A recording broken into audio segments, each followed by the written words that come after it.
Não, eu consegui salvar, viu, gente? Já coloquei no IGTV. Eu pedi também para salvar no, no meu celular, então vai ficar aqui no arquivo e depois a gente vai postar no YouTube, onde mais der para postar. O Ariel também vai postar nos canais dele. Bom, mas então vamos continuar. Eu também estou aprendendo muito, Caio. Ah, É muito interessante. eu tava falando, não tava vendo o horário passar. Deixa Sim, assim, folga. já vai postar. Já está no IGTV a primeira parte, Sara. Já está no IGTV a primeira parte, primeira 1 hora de live. Agora aqui é a continuação. Tá certo. Gente, Vou onde que a gente cachimbar aqui mais parou? antiguinho. Tá falando sobre as celebrações celtas. Ah, tá, sobre as celebrações. Sobre a diferenciação entre os sabás e as celebrações dos celtas, né?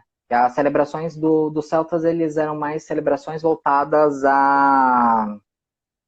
Os festivais, eles eram voltados mais à questão mais celebratória e mais devocional, né?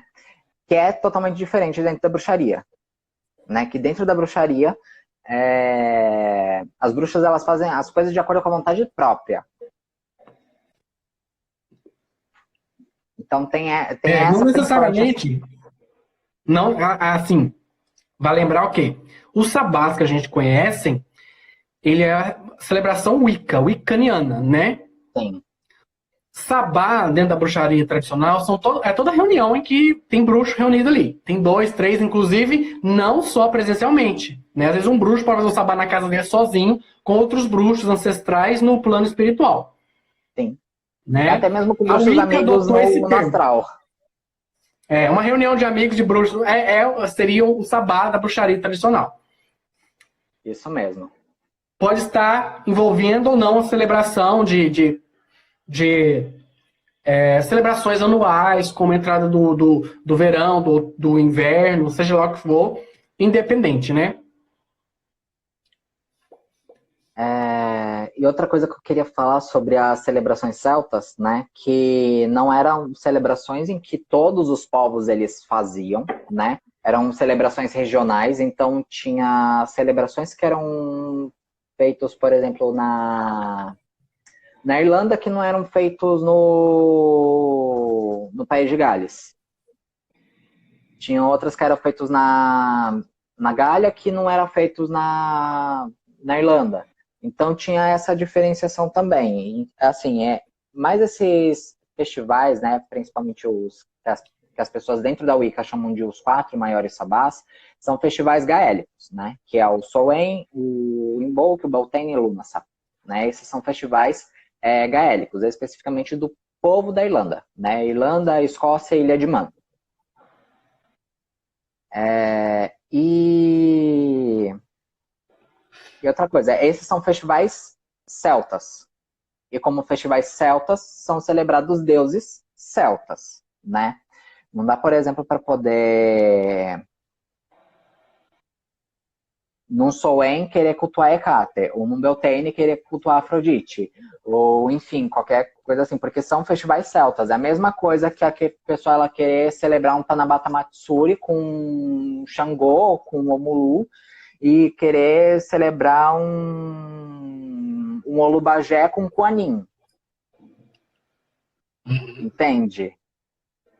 Porque, assim, são festivais, são celebrações estritamente de povos, de uma religião específica, de uma crença específica. Temos mitos falando sobre esses festivais. Eu lembro até de uma vez que um amigo meu que é druidista, ele falou assim que ele entrou numa discussão de internet falando que ele soltou assim que se a pessoa não é do druidismo e celebra Lughnasadh, não está celebrando o Lughnasadh. Porque o Lughnasadh ele tem todo um mito por trás, né? Tem um mito de Taito, tem um mito de Lugh. E assim, são festivais daquela região específica da Irlanda.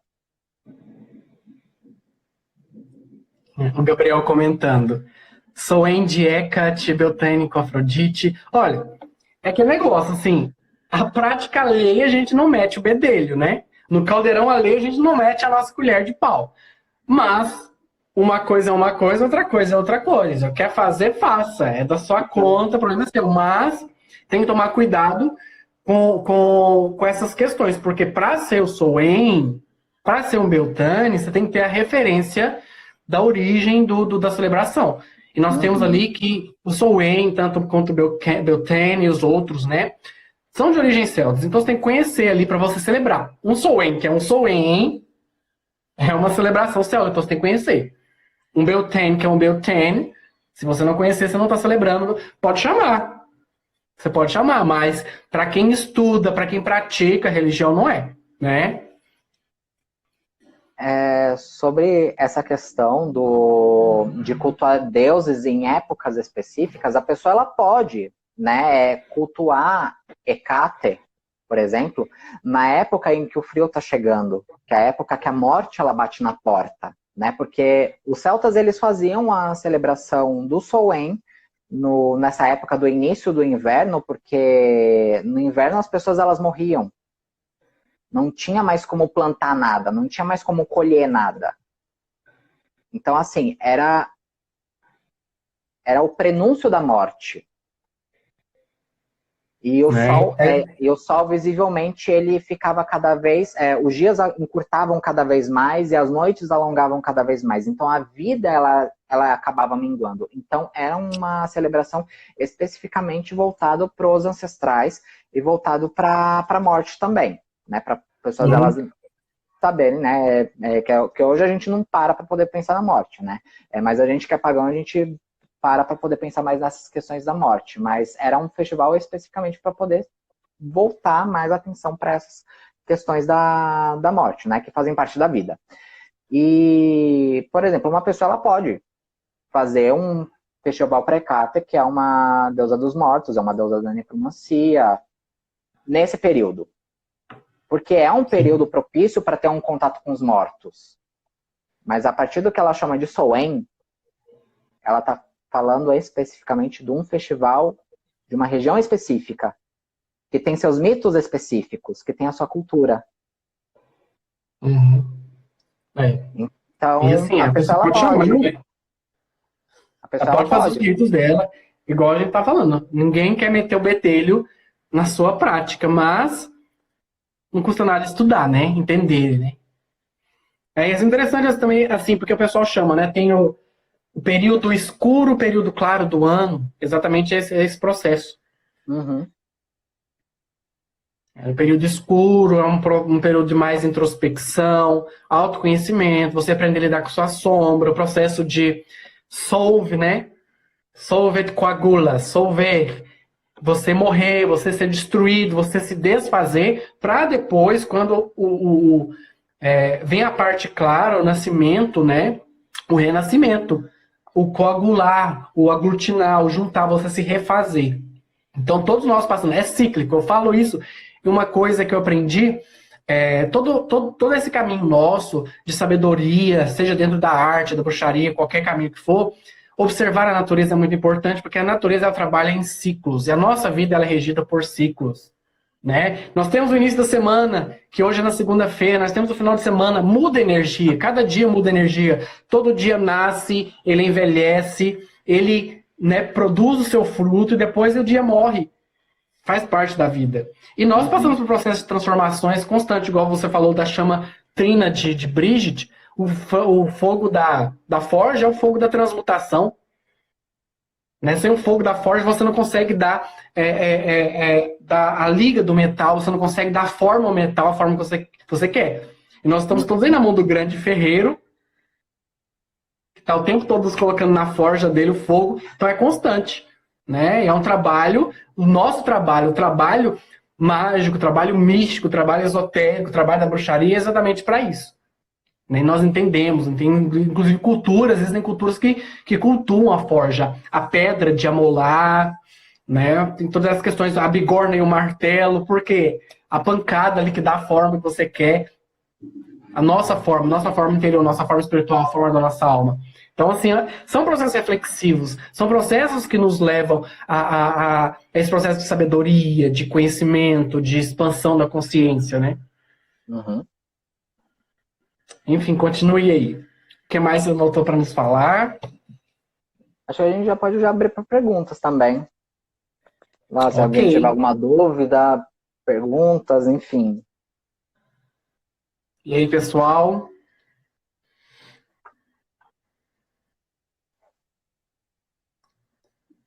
Tem alguma dúvida? Tem algo que vocês queiram, tenham curiosidade? Ah, fala sobre isso. É uma coisa interessante, né? Nós estávamos falando no início sobre tudo. Ah, e agora tem um formato assim, assado, é celta. E assim, tem um monte de música. Hoje o pessoal fala que é tudo música celta.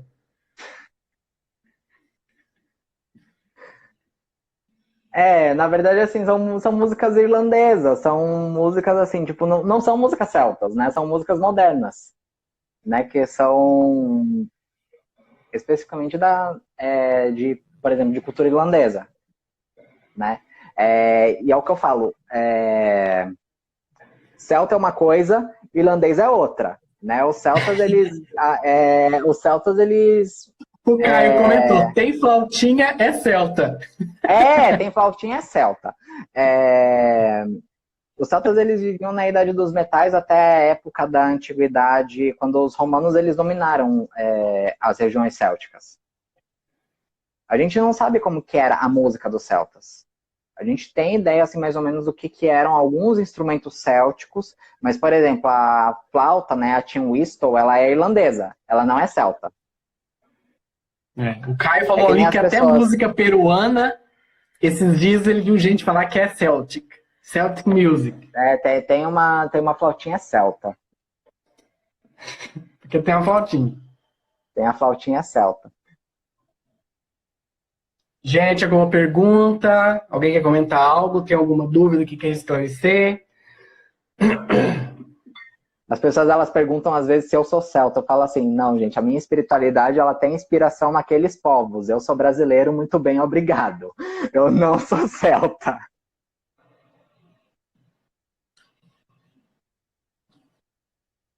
É porque uma coisa, gente, eu falo isso muito. É porque uma coisa é uma coisa, outra coisa é outra coisa. Exatamente. Então, gente, não tem mais nada, não querem falar nada. Ah, tá, ó. O Caio quer que fale sobre o Cid. Então, Shi é uma palavra irlandesa. Sim, é Shi mesmo. É assim que se escreve, mas a pronúncia é Shi. Mas é assim mesmo que se Xi. escreve, Caio. Se escreve Shid. A palavra Shi, ela é uma palavra que, pro português, o que mais aproxima significa encantado. Então, pode ser espírito encantado, pode ser um portal encantado, pode ser uma árvore encantada, pode ser um monte encantado.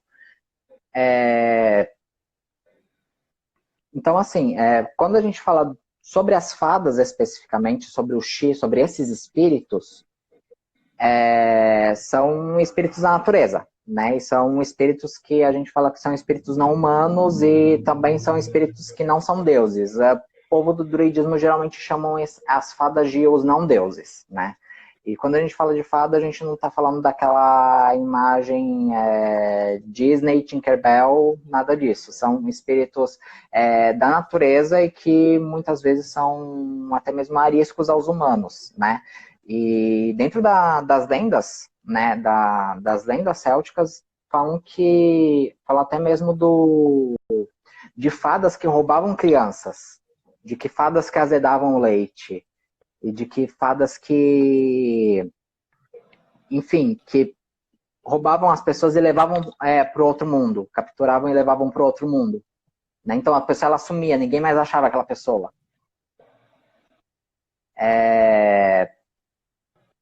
E tem fadas que podiam amaldiçoar também.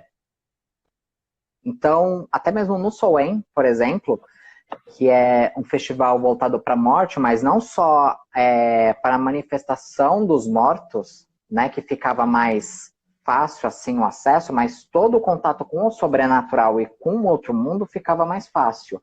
Então as pessoas, elas faziam vários amuletos para poder protegerem a casa, para proteger a família, para proteger o gado, para proteger a aldeia contra os ataques desses espíritos também. né? As pessoas, elas têm esse conceito de que fadas são seres extremamente amigáveis e que, tipo, uma legal, uma da hora, Fofinhas, né? Só que são espíritos, por vezes, que não querem o contato conosco, porque a gente é visto como inimigo, né? Porque são seres que são manifestação da própria natureza. O ser humano destrói florestas, polui rios, polui o ar e tudo mais. Então, assim, esses espíritos da natureza dificilmente são espíritos que queiram contato com a gente. E muitas vezes, quando a gente faz oferendas para esses espíritos, é tipo, toma aqui, me deixa em paz. Toma aqui, não me mate. Algo mais ou menos assim. Né? O Gabriel comentou que sempre fala assim, já assistiu o Labirinto do Fauno? Sabe aquele bicho que tá na mesa, que tem um olho em cada mão? Então, aquilo é uma fada. Temos várias outras histórias, outros exemplos, né? E São a Lígia está exemplos. comentando, erradas elas não estão mesmo, né? Porque, gente, o Exatamente. que a gente está fazendo com a natureza, né? O que a gente faz com o planeta? O que a gente faz com o maior templo, né? Que é a própria natureza, o próprio planeta? A gente destrói tudo, gente. Então, acho que se você fosse uma fada também, eu queria ver os seres humanos extintos. E assim, Ah, são seres completamente diferentes a nós, né? São espíritos da natureza, então eles vão estar se manifestando como a própria natureza. a natureza é selvagem, E aí vai né? aparecer esses seres se manifestando como formas humanoides, às vezes com chifres, às vezes com asas, às vezes com galhos, enfim, que nem tem as Merrills, né? Que são as sereias. E até mesmo aqui no Brasil nós temos as nossas fadas aqui locais, né? Que aí Sim. seria Curupira, Boitatá, El Saci, enfim, mas esse daí é uma concepção druídica americana brasileira, né? A gente Uhum. associa aí a esses espíritos da natureza como se fosse, tipo, cada um no seu local, digamos assim. Sim. O Dalan tá pedindo para você falar sobre fadas e duendes engarrafados que a gente vê por aí. Ali tem realmente um ser ou é surto de modinha? Aí eu já não sei, porque pelo menos aqui no Brasil a gente sabe que tem aquela prática de, principalmente mais o povo mais antigo, né, no interior, falavam de caçar saci e jogar na garrafa. É, tem que No pegar a caso das peneira, né? pessoas. Peneira virgem, joga no É, redemoinho. Já ouvi muito isso. O diabo na e, garrafa. sim, Agora tá ficando muito modinha ali na região da. Como é que chama? São Tomé São das Tomé das Letras, Letras. né? São Tomé das Letras lá no sul, aqui no sul de Minas, que eu sou de Minas. Não estou em Minas, estou em São Paulo, mas eu sou de Minas e o pessoal agora, assim, o pessoal tá vendendo duende na garrafa, gente. E ficaram famosos depois que um vídeo aí de o duende mexeu numa garrafa. Então, Aí assim, é uma já. discussão assim que dá pano pra manga, né? E saco pra capanga. Então, retai pra capanga. Pano pra manga e retai pra capanga. É complicado falar se tem ou não. Acho que teria que ter ali uma, sei lá, não sei se também seria possível você aprisionar um ser de tal natureza. E você, Ariel? Aí já. Assim, tem técnicas de, digamos assim, dominação, né, desses espíritos de aprisionamento, sim. Né? Tanto que os ferreiros, por exemplo, entre os celtas, lá na Irlanda, a figura do ferreiro e a figura do bruxo se mistura muito, né? Quer dizer, do bruxo não, do feiticeiro. Se mistura muito, né? Porque uma das ferramentas que é utilizada para as pessoas elas se protegerem contra as fadas, contra esses espíritos da natureza, era o ferro. E os ferreiros, eles tinham domínio do ferro. Então, o ferreiro, ele poderia domar esse espírito também. Agora, a questão da garrafa e tudo mais é questão de cultura brasileira mesmo. Fora não tem, né? Eu já não sei, né? Eu falo dentro do que, né? Dentro do que o meu conhecimento, né? Tá dentro onde que o meu conhecimento alcança, né? Eu não tenho conhecimento ainda de que tem aí essa prática de engarrafar espírito. Agora voltou. Voltou, voltou.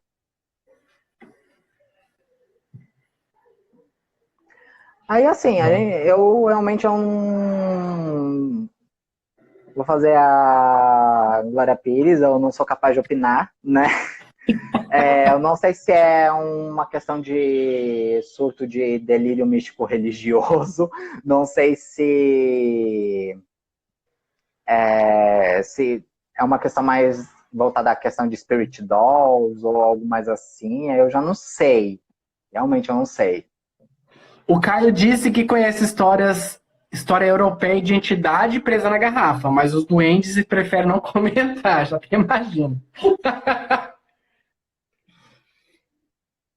Ai, ai. Eu acho mesmo que seria um delírio místico religioso mesmo, dessas pessoas que falam que realmente tem um duende na garrafa, só porque tem um bonequinho de duende na garrafa. Realmente tem um bonequinho de duende na garrafa. Mas não quer dizer que tem um espírito vivo ali. Tem uma coisa que eu costumo falar sempre, que é uma coisa que eu aprendi, que o poder está onde você acredita que ele esteja. Então, mesmo que não tivesse um espírito ali, através do seu culto, você desprende tanta energia, sua crença, sua fé, que acaba ali condensando uma energia, tomando uma consciência, e pode ser que ele surja um duende, sei lá, um espírito, né? Sobre entidades, é bem comum até mesmo você fazer os vasos, né? Os vessels, os receptáculos, onde que você pode prender ou simplesmente fazer um lugar para ele fazer morada quando ele quiser. Né, eu conheço um pouco dentro das tradições de bruxaria tradicional, do que eu estudei. Uhum. Eu já vi isso, né? Eu li sobre isso, estudei sobre isso. Então, assim, essa técnica de usar um vaso, um vessel, uma garrafa que seja, né? Aqui no Brasil é muito comum a quartinha, né? Quartinha de barro. Então, as pessoas colocam símbolos ali, elementos daquela força para condensar aquela energia e para aterrar aquela força ali. Uhum. Né? Então, assim, acontece isso, eu vejo isso, mas eu sou muito contra, eu particularmente, Edmar, sou muito contra esses processos que tem que prender, que tem que dominar, que tem que amarrar, eu sou muito contra, eu acho que é quando você se demonstra, se apresenta tanto para entidades, divindades, demônios, anjos, e até mesmo, sei lá, fadas, duendes, seres elementais, eu acho que quando você se mostra para eles que você é uma pessoa que respeita a natureza, respeita a origem deles, você quer viver, né, com amizade com eles ali de uma forma respeitosa, acho que não tem para que você prender. É aquele negócio, né? Eu acho que a gente tem uma síndrome, a síndrome de posse. É melhor ter um pássaro na mão do que dois voando. Então, acho que as pessoas têm muito esse pensamento, sabe? Eu quero ter, eu quero possuir, quero dominar. E não é assim que funciona, né? Nem sempre. Uhum. Exatamente. O Caio que gosta, né, Caio? Agora tem até as bruxas aí se reunindo pra amaldiçoar a lua, né? Deus, que rolê foi esse, né? Falando sobre aprisionamento de espíritos, né? Eu falo que se eu fosse um espírito e a pessoa ela vai fazer um ritual para poder me invocar, e aí eu chego lá, a pessoa me prende, menino. Nossa, desgraça a vida da pessoa. Terra, do céu e do mar, deixa eu me soltar, deixa. Eu falo assim, cara, o espírito não curtiu a tua ideia, vai ter outro que vai curtir teu rolê. Alguém vai curtir. Os meninos estão comentando aqui, ó. O Dala falou: penso que criar amizade. Cadê? Já aperta um negócio aqui para sobe as letras. Penso que criar amizade é melhor. Sim, com certeza, eu também acho isso. Para isso que servem os pactos. Os pactos, na verdade, são isso, né? Você criar amizade. Não é você se prender, se amarrar. O Gabriel já escreveu as Witch Talks. E o Caio comentou o terraplanismo da bruxaria. Isso. Gente. É para ser polêmica, vão ser polêmica, né? É o que eu falo. Tem pessoas que elas precisam tomar bolinha. Porque elas não precisam de magia, elas precisam de tratamento psicológico, acompanhamento psiquiátrico, coisa assim, né? Eu acho que todo mundo precisa, né? De um certo modo, mas outras pessoas precisam mais, gente. Não, tem pessoas que certas ideias, não sei. Precisar a gente precisa, mas são as pessoas que necessitam, carecem. Sim. Gente, o que mais? Tem mais uma coisa para falar aí, Ariel? Eu queria só pontuar algumas coisas em relação ao druidismo, né? Do que eram celtas, alguns equívocos que as pessoas elas têm a respeito dos celtas, quais eram as semelhanças entre esses vários povos célticos, né? O que acabavam, digamos assim, de certa forma, unindo, né, esses povos, as características mais semelhantes entre eles e coisas mais assim. E também dos festivais, né, que eu tinha esquecido, o Gabriel ele tinha lembrado. Pode falar, fique à vontade. Não, foi basicamente isso daí, as coisas que eu acabei falando, só para deixar mais resumidinho, assim, essa coisa mesmo. Aí se alguém tiver alguma dúvida, quiser, né? Ah, eu não terminei de falar sobre o Xi, do que o Caio falou, né? Então Que além das termina, vamos lá. fadas, que além das fadas são montes também, são entradas de portais para outro mundo. Então, assim, o Xi ele pode ser um espírito, pode ser um portal para outro mundo. Dentro da mitologia gaélica, fala que quando os Tuatha de Danann, quando os Tuatha de Danann se fixaram, né, na Irlanda, e vieram os Milesianos, que é a raça dos humanos, os Tuatha de Danann eles fizeram alguns testes, né, em relação aos humanos, e os humanos, eles mesmo assim, eles conseguiram permanecer na ilha. Então, aí os humanos, eles fizeram um acordo, né, com os deuses, de que os humanos iriam ficar lá com as terras da Irlanda, mas os humanos nunca vão esquecer dos deuses. E que os deuses, eles iam fazer morada pro Xi. E esse Xi, nesse caso, seriam os montes, né, como o Brunaboyne.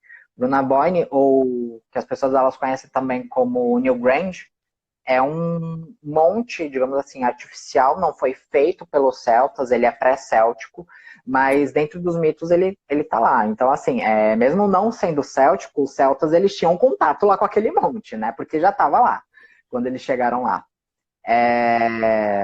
E assim, dentro dos mitos fala que, por exemplo, o Brunaboyne é a morada do Dagda e a morada de Oengus. E aí outros deuses vão ter outras moradas em outros Xi, né? E também a outro mundo.